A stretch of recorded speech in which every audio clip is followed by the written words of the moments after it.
Welcome to Not Milk Never Milk. Subscribe if you're lactose intolerant.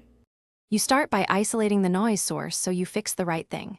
Open the case and listen carefully. Hinge squeaks differ from rattles inside. Once done, remove the AirPods and power them off to prevent accidental connection. Use a bright light and magnifier if you have one and inspect the charging port hinge and inner ring for grit or loose pieces. Make sure to have 70% isopropyl, cotton swabs, a toothpick, and a microfiber cloth ready before you proceed.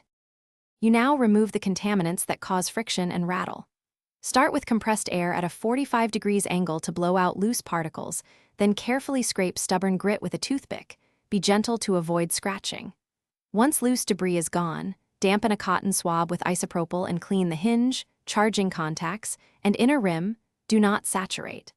After drying, press the lid gently closed and open it several times to see if parts recede. Make sure the hinge moves smoothly without side-to-side play. You finish by confirming the fix and applying damping if needed.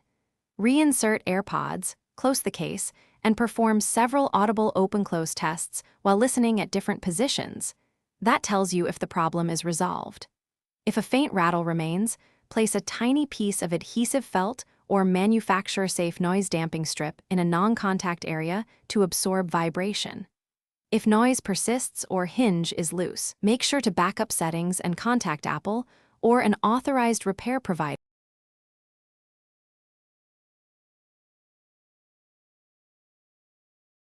Thanks for watching. If this was helpful, leave a like and consider subscribing. See you next time.